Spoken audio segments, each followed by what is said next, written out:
At the end of 2018, I laid out the bull case for Hedera's cryptocurrency, the HBAR. Since that point, there has been tremendous development, and the bull case has only gotten stronger. And what's more, now everyone can participate. There are plenty of resources that cover Hedera's tech, but not many that focus on Hedera's HBAR cryptocurrency as an investment. So as with the first video, we will focus on the HBAR's investment potential. I'm going to avoid rehashing the points made in the initial video, which included an introduction to the platform. So if you haven't seen it, I suggest going back and watching that video before proceeding with this one. Let's start off by acknowledging the elephant in the room. Hedera's price action since it hit the market has been pretty abysmal. Many new tokens often spike early and then retrace, but I will be the first to admit that Hedera has fallen far more than I expected. Late pre-market investors are down, but my target audience was always retail that have only been able to invest for about a week. Though I don't give investment advice, the dynamic investment program I have covered in the past is perfect for this kind of asset and trading environment. The dip was designed specifically for volatile assets. It takes much of the stress out of the equation and helps wary investors pull the trigger.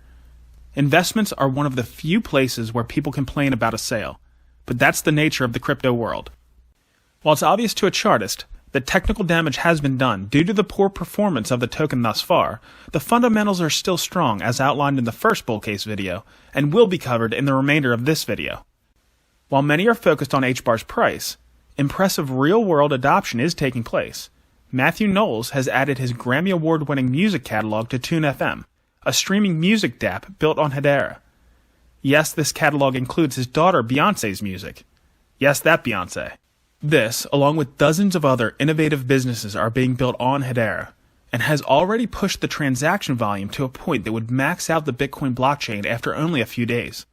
So let's get into what else sets Hedera Hashgraph apart from the rest of the DLT pack. At the end, you can decide if there's a good opportunity in Hedera when preparing for the next alt season. It was narrated pre-OA, so apologies if it's a bit tone-deaf. To start, there has been some interesting developments around Hedera's governance model.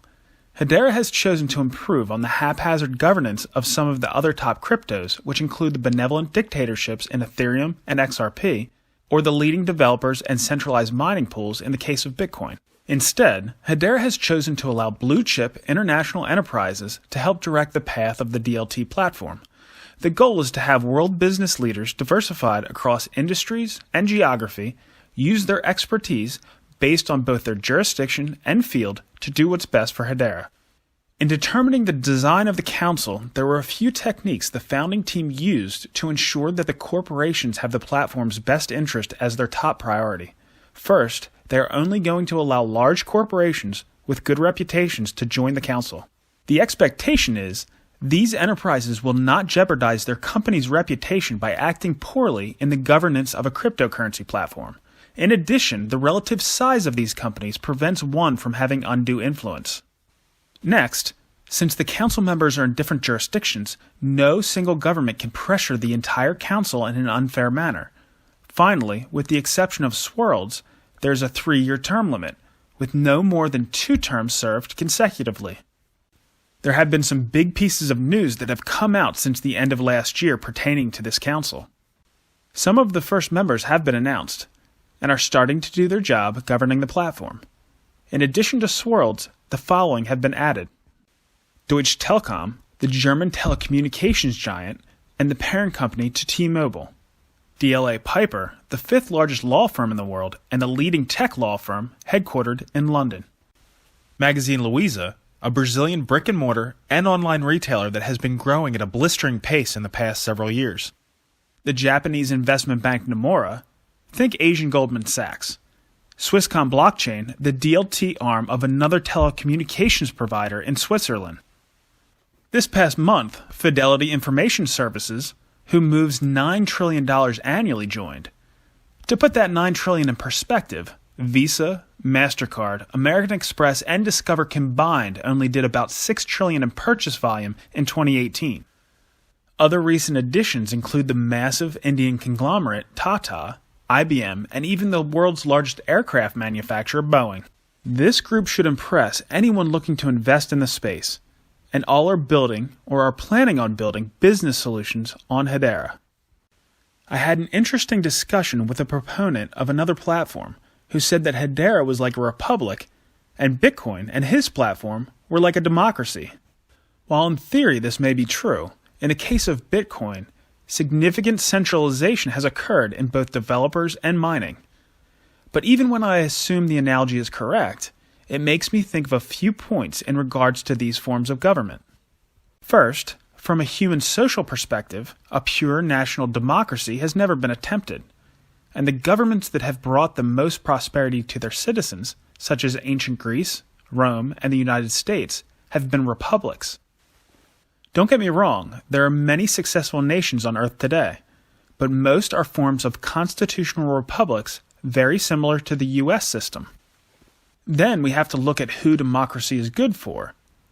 And the danger is that pure democracy can devolve into mob rule, where the many vote to steal from the few. Back to the point, in Bitcoin's case, the so-called democracy is not everyone who has an interest in the network, but the miners, which as mentioned above have become pretty centralized. In the summer of 2017, Bitcoin needed a simple change, actually more of a tweak, that would have been in the best interest of all participants. This was to implement SegWit, as well as a stopgap measure to increase the block size to 2 megabytes. But Bitcoin's weak governance did not allow this to occur. There was a wide range of opinions. Pro bono developers gave theirs, and miners acted in what they thought was in their own self-interest. But it was not in the best interest of the users of the network, who were forced to pay astronomical fees to send transactions. It also was not in the best interest of the investors. The network split into Bitcoin and Bitcoin Cash, and the confusion caused damage. Yes, Bitcoin went on to increase significantly in value, and investors also received Bitcoin Cash after the fork. But I think it's undeniable that Bitcoin would have performed far better without the fork and the uncertainty it caused. If a proof-of-stake system was set up as a democracy, giving, for example, all the power to govern the network to the nodes and token holders, they may vote to raise fees in their own self-interest, since they would be the main beneficiary. But then, the users of the network would have to pay those fees, disincentivizing the use and development of the platform. Ultimately, the use and development will drive value, and the Hedera Republic, also known as the Council, understand this, whereas the nodes and token stakers may be too short-sighted to take this into account. The Hedera Council will make the necessary upgrades to the network based off the needs of all interested parties, not just a select few, or the tyrannical majority. Among the currently operating platforms, Hedera is pretty unique in having a sound governance structure. If you want pure democracy, or the appearance of it from one group, you have thousands of other options. Currently, if you're in favor of a republic, the most successful, practical form of governance, you have one option: Hedera. It appears as if Hedera is executing beautifully on their governance vision, and onboarding just the kind of companies they need to be successful. The other interesting piece of news is that Facebook announced a suspiciously similar governance model in June. Suspicious because Hedera held a meeting with Facebook in February of 2018 to lay out both Hedera's tech and governance to see if Facebook would be interested in being a council member or using the tech. It's been well known for some time that Facebook, and specifically Mark Zuckerberg, may have questionable morals. As portrayed in the movie The Social Network, Zuckerberg took much of the idea for Facebook from the crypto entrepreneurs and advocates, the Winklevoss twins. I picture the February meeting looking a lot like this. I'm sorry, is this too in the weeds? Not at all. Take us into the weeds. Wouldn't you rather hear our go-to-market strategy? You mentioned something earlier about stacking middle out on top of another compression algorithm. How does that even work? I mean, you can't compress something that's already compressed to entropy, right?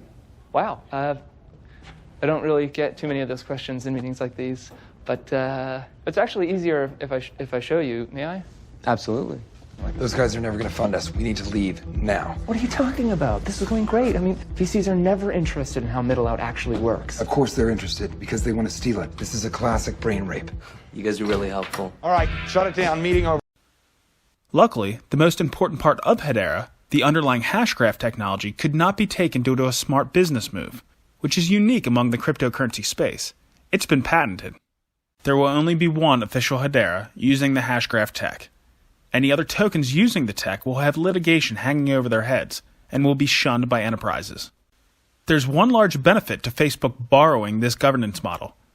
Like in the general public, there are plenty of corporations that are not big fans of Facebook. They certainly don't want to be left behind if they see the potential of DLT technology.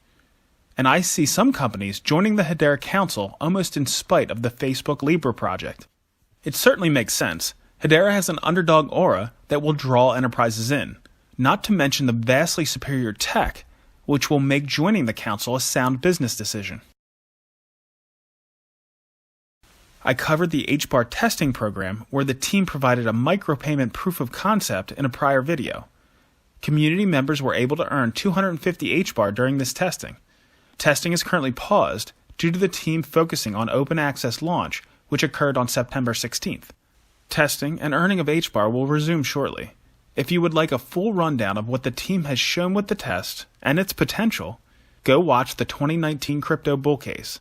What has been very impressive is these so-called HBAR test tokens are fully functional with the network and no different than those that will be distributed now after open access.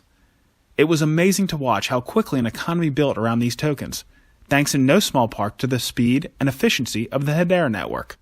Tipping, exchange of goods and services, trading, sending the tokens to observe the speed, and rewards for video games and trivia all started to pop up.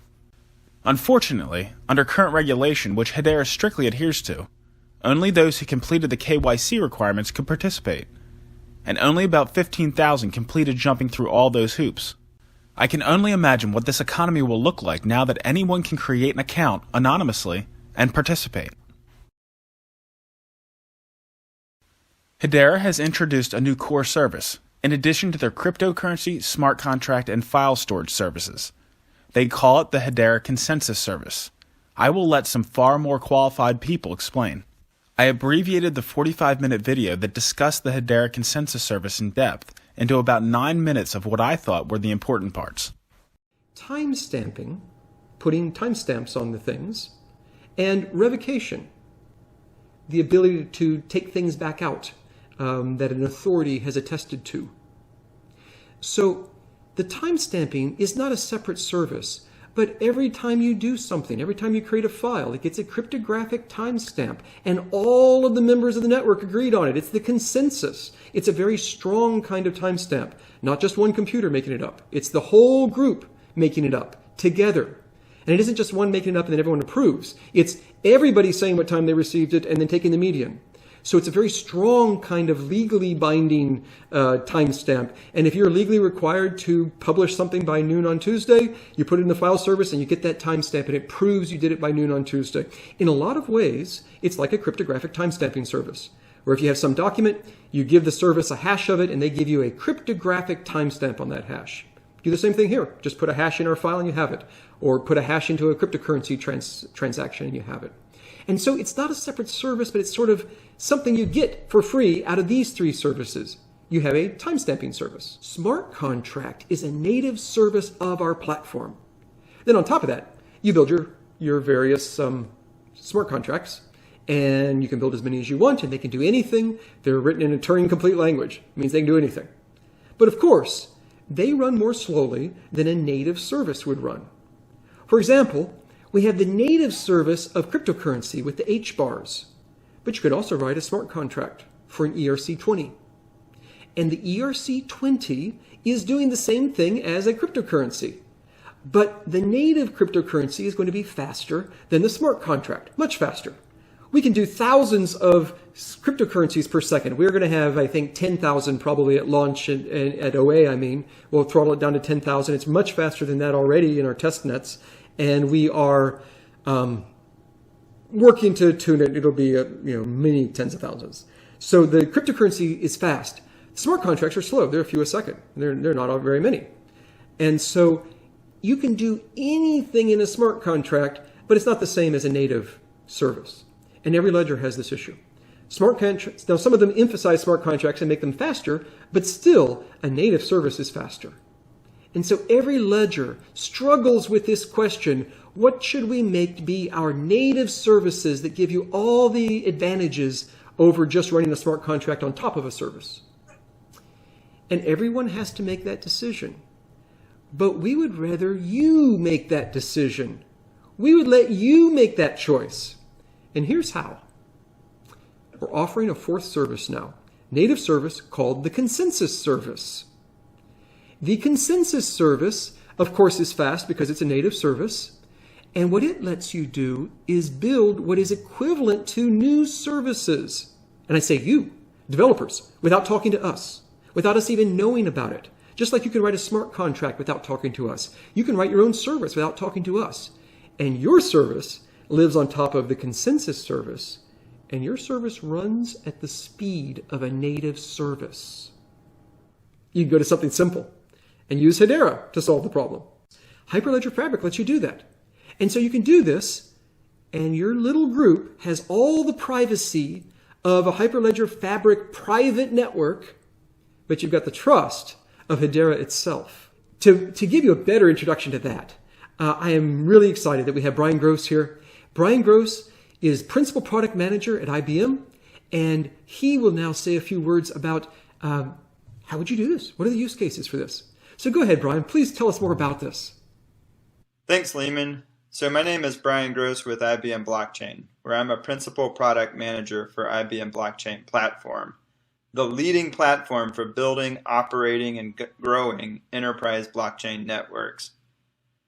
For IBM, blockchain started in mid-2015 when clients really began asking us our opinion on blockchain and whether or not they should get involved in it. So we did some exploratory work and got really excited about it, but unfortunately we're not able to find a distributed ledger technology that was compatible with the requirements of business, primarily things like privacy and confidentiality. And that led us to start prototyping something that became known as Open Blockchain. And we donated the code, development resource, and intellectual property to the Linux Foundation Hyperledger project in early 2016.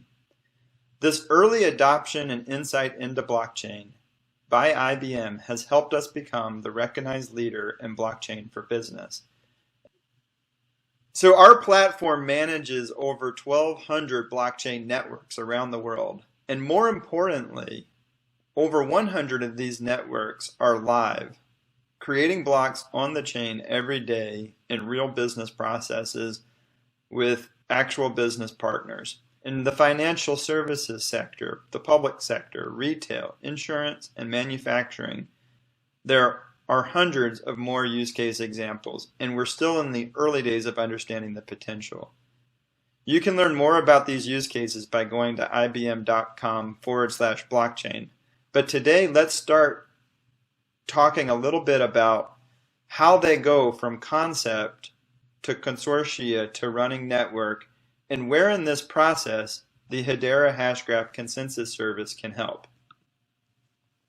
So I mentioned that the IBM Blockchain Platform is powered by Hyperledger Fabric. But one thing I want to call out is that Hyperledger Fabric is a framework or a toolkit, but it's not a running network like Hedera. It doesn't provide running services like the 4 services mentioned earlier by Lehman.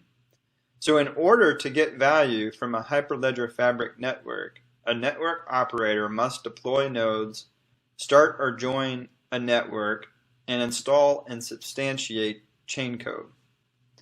Now in this process, that network operator relies on 3 Fabric components, because Fabric is really built in this modular way where you can swap in and out these different components to meet your use case. The first component is a certificate authority that identifies organizations that participate in the network. The second component is a peer, which can represent your organization on the network. This peer can endorse transactions and run the network. But the third service, which is the one that's most interesting today, is the ordering service. And this service is the one that determines the fair order of transactions. Now, just to review, network operators do not have a lot of problems with CAs or deploying peers. Their use makes sense, and they need these components in order to provide the controls they need over their enterprise data and business logic. However, the ordering service can take some more time to understand, add some complexity in deploying, and is really where you need to make decisions like who's going to run the ordering service, how many nodes will I operate, and which consensus algorithms will back this order of transaction. Hedera, where network operators can access fair message ordering by 39 major companies without going through the effort and expense of deploying 5 RAF nodes or forming a consortium or running their own nodes. Then the clients themselves, the people playing the game, submit their messages to Hedera. The people transferring their stablecoin submit it to Hedera, or the people doing the stock market submit their messages to Hedera, possibly encrypted the right way, possibly just hashes of those messages. You can talk about what security you need for your system. But whatever they do it to get the amount of privacy they want, the amount of security they want. And then it all comes back, and so you can have third parties validating your state proofs. So third parties can look at your state proof and know that you're telling the truth about what happened in your system over here. And so your system has the security and it has the speed, and then it has the reliability with third parties. And they can know you're telling the truth. As long as they believe that Hedera has more than 2/3 honest, they know you're telling the truth. They don't have to believe that you're honest. They don't have to believe that your little system over here, your game or your stock market, has more than 2/3 honest. If you're playing a game, probably not a good assumption they're more than 2/3 honest. Probably a better assumption that they're all dishonest. Who knows? But you don't have to trust. You get the enormous trust of Hedera, even if your small system is not trustworthy at all. You still have that trust because third parties can validate the state proofs. As promised, I will show how the consensus service impacts the HBAR as an investment. I'm still wrapping my head around how powerful this new service is. The use cases are limitless, and obviously, you have all the adoption potential from the already established Hyperledger clients. The end users of these services may not even know they're using Hedera, but what's important is the transactions they provide. From an investment perspective, transaction volume is what's important. As discussed in the past, Hedera is proof of stake, and every transaction is a fee that is paid out and split between the node and the holders of the HBAR. The consensus service could provide the addition of billions of transactions per day, so let's take a look at why that's important. With sharding, which Hedera is designed to allow, Hedera could potentially do millions of transactions per second. But let's not get ahead of ourselves. Let's assume in a couple of years, on average, Hedera is verifying 100,000 transactions per second. At open access, the fee for cryptocurrency transactions will be 1/10,000th of a dollar, or 1/100th of a cent. Now this may change based off of what the network requires, but we'll use it as an example. That equals $315 million worth of fees collected annually. We'll round it up to $400 million from other fees for services like file storage and smart contracts. If we assume the nodes and token holders split the fee 50-50 and a 20-cent HBAR, that would be a 2% annual return for HBAR holders. But $400 million may be a bit conservative. In private research for institutions, a prominent analysis indicated Hedera's fee revenue could be much higher. Whether 2 or 10%, in a world that has $15 trillion worth of debt with negative yield, not to mention most high-growth tech companies not paying a dividend, any return on an asset with the growth potential of Hedera is pretty impressive. If the consensus service adds a large chunk of transactions, regardless if the users know, it will add value to Hedera's underlying token. Additional use of a cryptocurrency is always beneficial due to the network effect, but only proof-of-stake platforms like Hedera allows that value to be transferred to the holders of the token in a very direct way. If you would like some more information on the potential of proof-of-stake, watch my video focused specifically on the topic. I've been surprised by some of the replies I've received on one of my recent videos, the 2019 Crypto Bull Case, where I highlight some of the past relative performance between Bitcoin and the so-called altcoins. There are some ardent Bitcoin maximalists out there, that's for sure. Considering HBAR would be categorized as an altcoin, I think it's fitting to go into some more detail as to why altcoins in general could do well in the future. First, let's go over some past performance. In the latter part of 2016, Bitcoin did well, increasing about 50%. During the same time, Ether dropped 33%, Litecoin rose by just 2%, and Ripple XRP dropped by 6%. During that time preceding the epic bull run of 2017, I could see how some could believe that Bitcoin was taking over the crypto space, but that's not what followed. All cryptocurrencies went on to peak around the new year 2018, give or take a month. Bitcoin had a very impressive run, increasing 20-fold from January 1st, 2017 to its zenith in mid-December of that year. But Ethereum increased by 160 times, Litecoin 80 times, and XRP enjoyed a 500x return. And now, what has Bitcoin maximalists claiming victory? Over the first 8 months of 2019, Bitcoin tripled in value.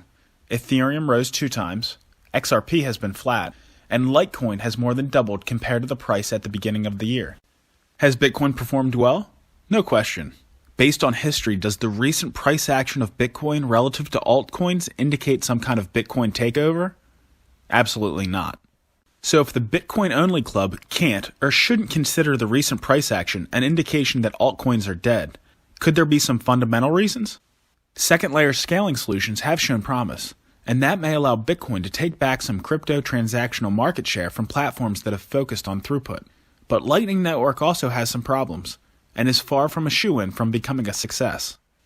There are indications that institutions are moving into Bitcoin first, but that was to be expected, is in no way a surprise, and certainly doesn't indicate that institutions will never move into altcoins. There's also a drawback to Bitcoin I have discussed in the past and should not be ignored. Even if Bitcoin doesn't become highly transactional and takes on the use case of digital gold, this still has the potential to increase its market cap into the trillions. This would likely increase the power consumption of the proof-of-work platform many times its current power consumption of 58 terawatt hours. I don't think that this will win Bitcoin any fans among the environmentalists. I don't buy that this is okay just because much of the power comes from renewable energy, since that energy could still be used to replace less environmentally friendly sources. I'm not exactly what you would consider a tree hugger, and if this power consumption were unavoidable to have a distributed ledger cryptocurrency, I might even believe it's worth it, but it isn't necessary, as proved by many DLT platforms including Hedera. I could certainly come up with some fundamental reasons of my own as to why altcoins will again outperform. Investors are always looking for the next big thing. The smaller market caps would enjoy higher multiplier effects from new capital, and the draw of proof-of-stake returns on some coins. Part of the Bitcoin resurgence has been self-fulfilling. Traders and investors observed past trends and noticed that in the beginning of a crypto bull run, Bitcoin outperforms. They understood that Bitcoin would be the place to be when the crypto bull run began, so when it looked like crypto winter was over, naturally, they piled in. But this works both ways as well. Many are discussing, myself included, that there will be another altcoin season, so investors and traders are watching for it. If a token, HBAR for example, starts to increase in value, traders will take notice and buy. If those increases start to gain media attention, more money will flow in. People may start to believe that the alt run has begun. And since this is where such impressive gains have been seen in recent years, the FOMO could start all over again. Just like that, alt season could become self-fulfilling. So the question is, how can Bitcoin maximalists look at the same data and become so convinced that Bitcoin is on the precipice of killing off altcoins? It may simply be a self-reinforcing delusion.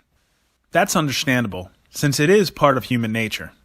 And the same reason our ancestors hunted rabbits and deer instead of bear and lions.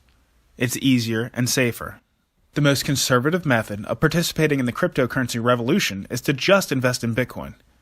It's difficult to do the research and try to determine what the next hot altcoin will be, and even harder to actually allocate capital to that platform and size. So what's more likely? That investors have looked at the information and objectively determined that Bitcoin will indefinitely take market share? Or are those investors simply overweight Bitcoin, and they have come up with reasons why they can sit tight and stop doing research into other projects with more potential returns? In my humble opinion, the latter is more likely the answer. Don't get me wrong, I'm a huge fan of Bitcoin, and I think it has significant potential in the years to come. But based on the information we have, to say altcoins are dead is misguided. I do like the censorship resistance of Bitcoin, by far the best in the space, and this quality may come in handy in the future. I guess it's no surprise, I believe Hedera is the best place to allocate capital prior to the next alt season. Hedera not only improved on the limitations of blockchain and some earlier DLT technology, but is hitting the theoretical limits of what is possible. The main limitations of those earlier technologies were low throughput, security, fairness, and environmental efficiency. Hedera's throughput, or transactions per second, is not limited by the technology, but by the limitations of the internet itself. Hedera is asynchronous Byzantine fault tolerant. That's it. When it comes to security, there is no better. All this with a few seconds of latency, 100% finality, and energy efficiency. There are very few, if any, DLT networks that provide true, fair ordering of transactions. Hedera will timestamp each transaction with the median time provided by all the nodes of the network. Nodes have access to the hyper-accurate time provided by atomic clocks on communications and GPS satellites. This will allow accurate, precise timestamps to the milli or even nanosecond. Hedera may have achieved the needed technical specifications so the threat of the next big thing after Hedera goes down significantly. Of course, this is not to say that improvements won't be needed. They will. But Hedera has also put in place the necessary governance to make those improvements. When investors first hear about a new crypto and are intrigued, they may really dig and learn before even dipping a toe in, but most do superficial research at best, or nothing at all before buying. Frankly, many need to invest at least a small amount and get some skin in the game to get passionate enough to really get into the weeds on a new DLT. Most tokens end up being boring, a pump, a scam, or have a poor team with no vision, and investors realize there's no real benefits to existing platforms. With Hedera, the exact opposite will happen. New investors will be impressed and shocked at the depth and potential. They will invest more and take to social media to tell their friends and followers. Hedera has the potential to become explosive in what is already a very exciting space. I have mentioned in the past that when Hedera becomes investable, it could spark the next bull run in the cryptocurrency market, but that ship has sailed. That said, Hedera could be the catalyst for the next alt season. Time will tell. Thanks for watching, and good luck.